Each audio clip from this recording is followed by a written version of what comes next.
तो आपको पता चल जाएगा कि आज मेरा बर्थडे है। चलिए हेडिंग डालेंगे पोस्ट मॉडर्न पीरियड या मौर्योत्तर काल। और आप अच्छी तरीके से जानते हैं मौर्योत्तर काल का मतलब, मौर्योत्तर काल का मतलब है वो वाला काल या वो वाला पीरियड जो मौर्य वंश खत्म होने के बाद आया। और आप अच्छी तरीके से जानते हैं, हे भगवान, अब एक नया सवाल, आपका बर्थडे।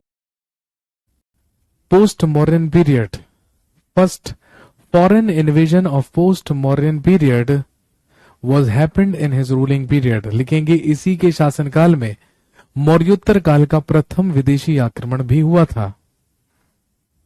इसी के शासनकाल में मौर्योत्तर काल का प्रथम विदेशी आक्रमण भी हुआ था। याद कीजिए, मैंने आपको बताया था कि प्री मॉडर्न पीरियड में हमारे देश में 2 विदेशी आक्रमण हुए। सबसे पहला जो पर्शियंस ने किया, जो ईरानियों ने किया, डेरियस फर्स्ट, दारा प्रथम। दूसरा जो ग्रीक्स ने किया, यूनानियों ने किया, अलेक्जेंडर द ग्रेट, सिकंदर महान। जब तक मौर्य वंश चला, जब तक मौर्यन पीरियड चला, हमारे देश में विदेशी आक्रमण नहीं हुए। लेकिन जैसे ही मौर्य वंश समाप्त हुआ तो मौर्य वंश खत्म होते ही पुष्यमित्र शुंग के शासनकाल में ही पहला विदेशी आक्रमण हुआ, जो मौर्योत्तर काल में होने वाला सबसे पहला विदेशी आक्रमण माना जाता है। और ध्यान रखेंगे, ये जो फॉरेन इन्वेजन था, ये जो आक्रमण था, ये किसके द्वारा किया गया था? लिख लीजिएगा, इंडो ग्रीक्स के द्वारा। ये हिंद यूनानियों के द्वारा या इंडो ग्रीक्स के द्वारा किया गया था, जिसे विफल किया था किसने? पुष्यमित्र शुंग ने। लिखेंगे, in that attack Pushyamitra Shunga defeated Indo Greeks. इस आक्रमण में पुष्यमित्र शुंग ने हिंद यूनानियों को पराजित किया था।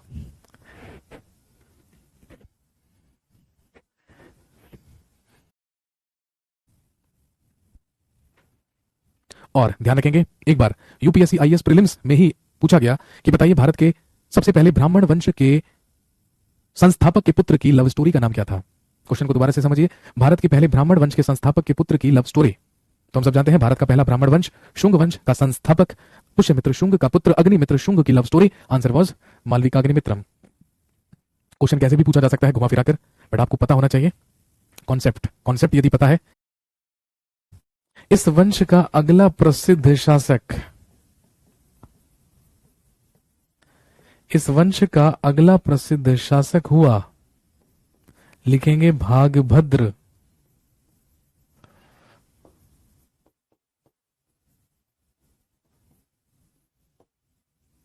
इस वंश का अगला शासक,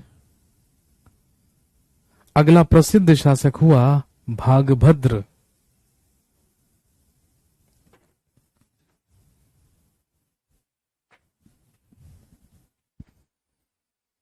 और ध्यान रखेंगे, भागभद्र के ही शासनकाल में एक इंडो ग्रीक रूलर, एक हिंद यूनानी शासक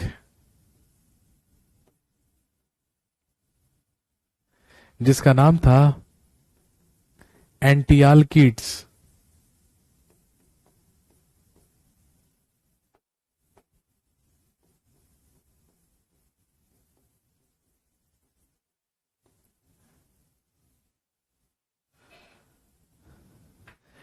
लिखेंगे इसी के शासनकाल में एक इंडो ग्रीक रूलर जिसका नाम एंटियालकीड्स था, इसी ने अपने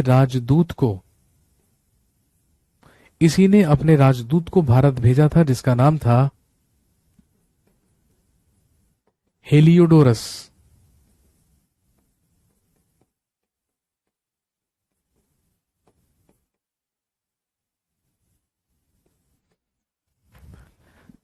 भागभद्र के शासनकाल में एक यूनानी राजदूत, एक यूनानी एम्बेसडर इसके शासनकाल में आया था, जिसका नाम था हेलियोडोरस।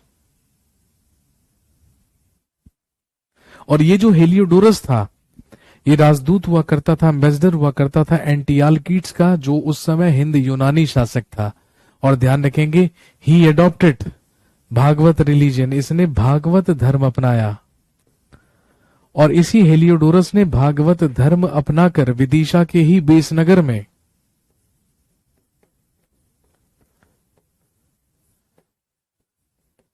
ध्यान रखेंगे, एक गरुड़ पिलर या एक गरुड़ स्तंभ की स्थापना की थी।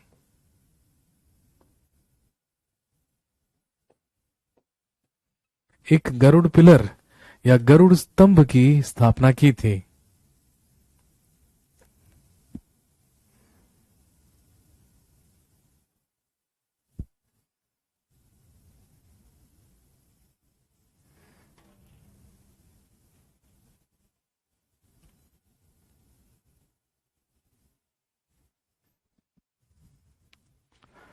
और इसके बाद ध्यान रखेंगे, द लास्ट रूलर, लिखेंगे the last ruler of this dynasty और the Shunga dynasty was Devabhuti.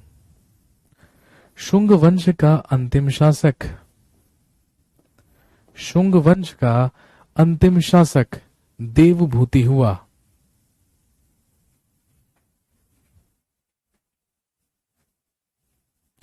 Shunga वंश का अंतिम शासक हुआ देवभूति।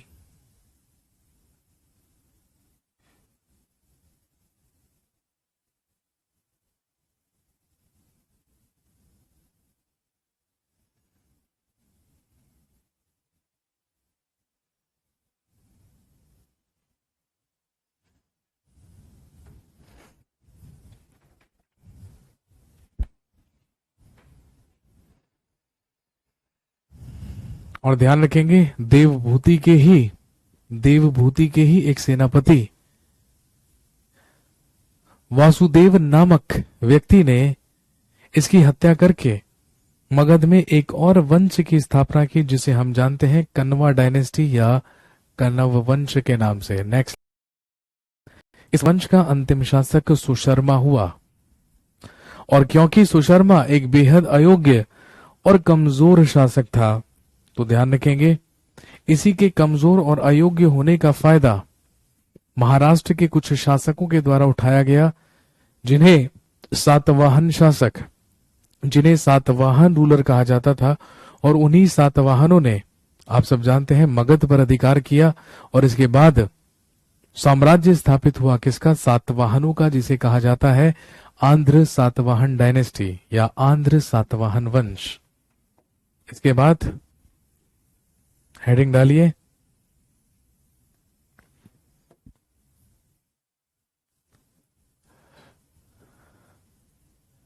आंध्रा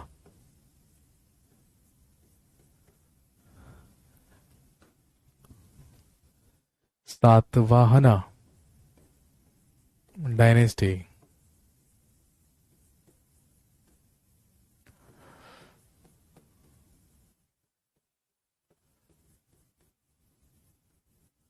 लिख लीजिए आंध्र सातवाहन वंश। तो लगभग 28 ईसा पूर्व से लेकर 3rd सेंचुरी तक, 3री शताब्दी तक चला आंध्र सातवाहन वंश। और ध्यान रखेंगे, आंध्र सातवाहनों की या सातवाहन शासकों की जो राजधानी हुआ करती थी, वो महाराष्ट्र में हुआ करती थी। They made their capital to Pratishthan Maharashtra.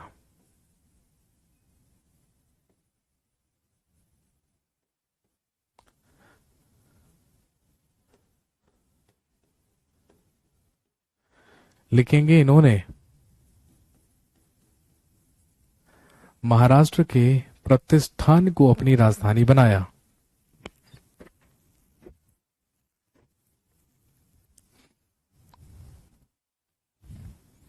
इन्होंने महाराष्ट्र के प्रतिष्ठान को अपनी राजधानी बनाया था।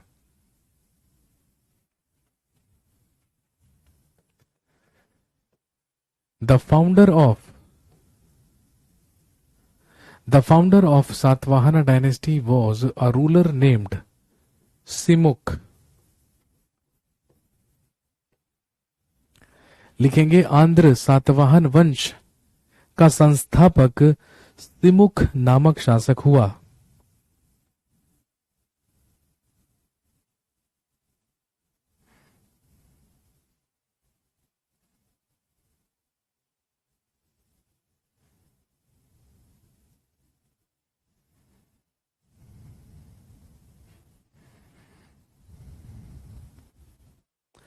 इस वंश का संस्थापक हुआ सिमुख नाम का शासक। और ध्यान रखेंगे, ही was succeeded by his brother, इसका उत्तराधिकारी इसका भाई हुआ। He was succeeded by his brother who was Krishna.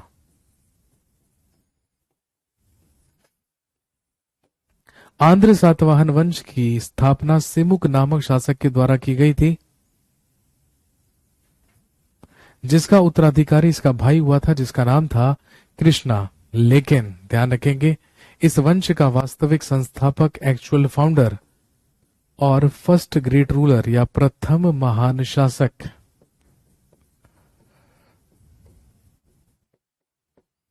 इस वंश का फर्स्ट ग्रेट रूलर या प्रथम महान शासक माना जाता है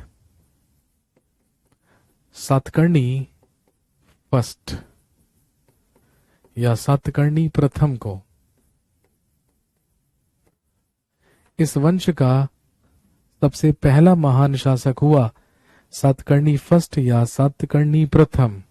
और ध्यान रखेंगे, इसी ने सातवाहनों की राजधानी को प्रतिष्ठान से स्थानांतरित करके बनाया अमरावती।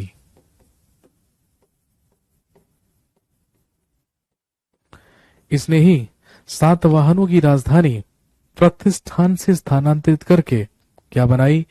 अमरावती बनाई।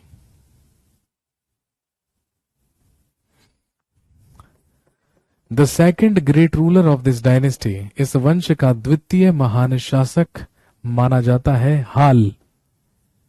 इस वंश का दूसरा महान शासक हुआ हाल, जिसने एक प्रसिद्ध पुस्तक की रचना की थी जिसका नाम था गाथा सप्तशती।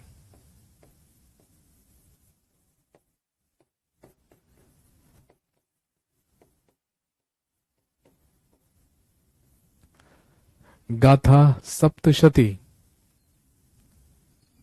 और ये जो गाथा सप्तशती है, इसकी रचना हाल के द्वारा ही की गई थी।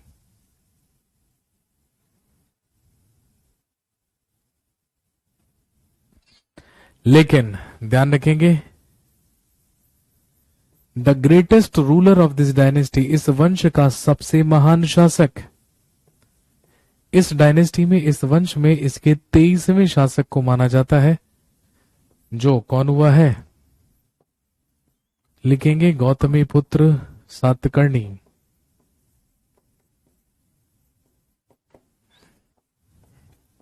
जो कहलाता है गौतमी पुत्र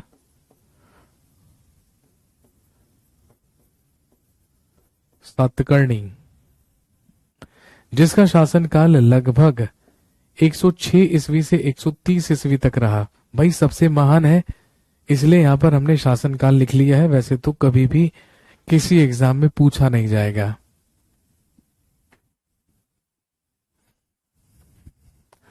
इस वंश का सबसे महान शासक माना जाता है गौतमी पुत्र सातकर्णी को, जिसका शासनकाल लगभग 106 ईस्वी से लेकर 130 ईस्वी तक रहा। और ध्यान रखेंगे, कुछ महत्वपूर्ण क्वेश्चन जो इतिहास में सातवाहनों से ही बनते हैं, वो तीनों के तीनों क्वेश्चन संबंधित ही किससे हैं? गौतमी पुत्र सातकर्णी से। जैसे पहला सवाल आपसे पूछेंगे कि बताइए भारत के इतिहास में लेड कॉइन्स या शीशे के सिक्के किन शासकों के द्वारा चलवाए गए? तो आप आंसर क्या करेंगे? सातवाहन। तो गौतमी पुत्र सातकर्णी के ही शासनकाल में चलवाए गए लेड कॉइन्स। तो सबसे पहला काम सातवाहनों के ही द्वारा भारत के इतिहास में लेड कॉइन्स या शीशे के सिक्के चलवाए गए थे।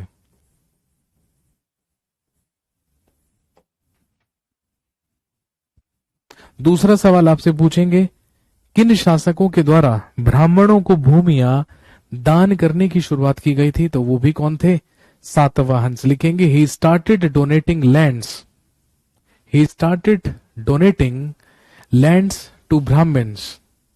इसी ने ब्राह्मणों को भूमि दान करने की शुरुआत की।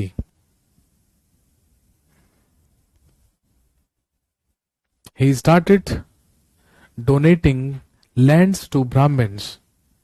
इसी ने ब्राह्मणों को भूमि दान करने की शुरुआत की।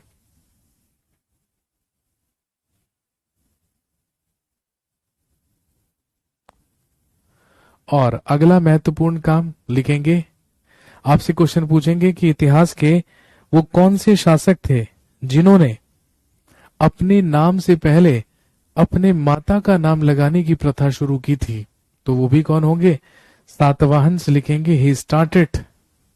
he started using his mother's name before his name।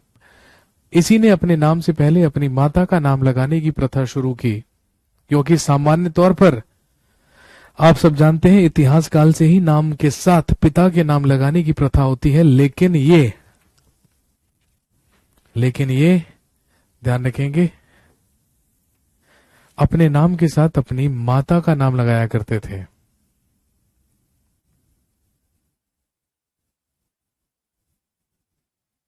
Gautami पुत्र सातकर्णी।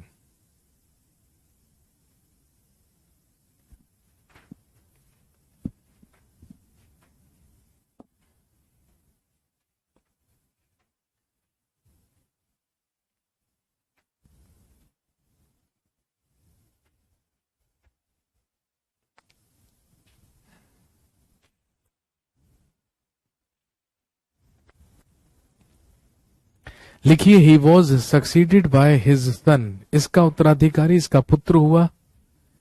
ही was succeeded by his son, इसका उत्तराधिकारी इसका पुत्र हुआ।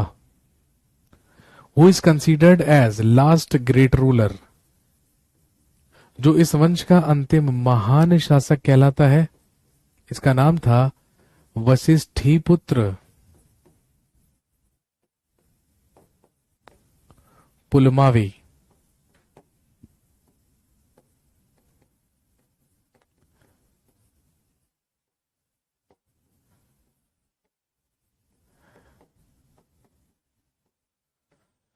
वशिष्ठी पुत्र पुलमावी।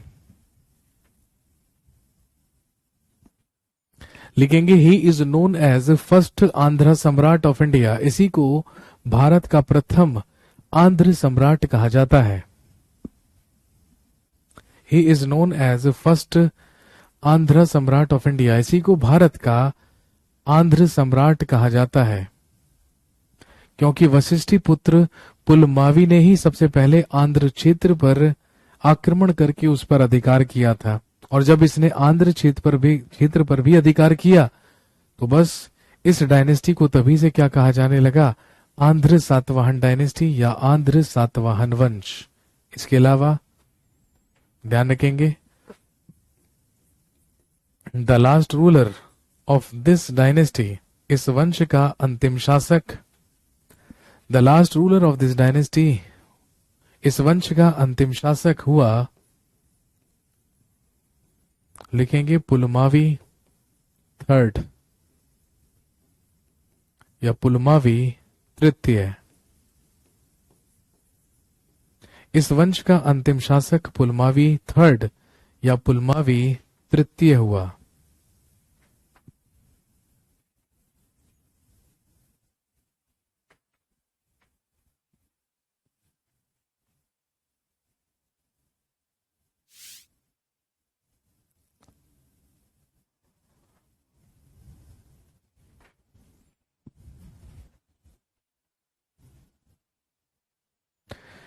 चलिए आज की कहानी को यहीं पर समाप्त करते हैं। अगली क्लास में जब आपसे मुलाकात होगी तो हम बात करेंगे मौर्योत्तर काल में या पोस्ट मॉडर्न पीरियड में होने वाले विदेशी आक्रमणों के बारे में या फॉरेन इन्वेजन्स के बारे में। ठीक है, तो बाकी हम नेक्स्ट क्लास में करते हैं। और एक और चीज इंपॉर्टेंट, कल एक बारी जब मॉर्निंग में सोकर उठें तो एक बारी एप्लीकेशन में ये जरूर चेक कर लीजिएगा कि कल क्लास है या नहीं है। हो सकता है कि कल क्लास रखी जाए, हो सकता है, नॉट कंफर्म, बट प्लीज एक बार चेक कर लीजिएगा। ठीक है, यदि पॉसिबल हो पाएगा तो कल भी क्लास रख ली जाएगी, और यदि कल क्लास रखी जाएगी तो क्लास थोड़ी सी लंबी रहेगी, एक्सटेंडेड रहेगी। तो प्लीज आप एक बारी एप्लीकेशन चेक कर लीजिएगा। यदि क्लास होती है तो वेल एंड गुड, और यदि नहीं होती है तो उसका मतलब यही रहेगा कि स्लॉट खाली नहीं रहा, इस वजह से क्लास नहीं हो पाई। तो फिर तो हम मंडे को मिलेंगे ही डेफिनेटली। ठीक है, चलिए, थैंक यू सो मच, धन्यवाद, शुक्रिया, हैव अ नाइस डे।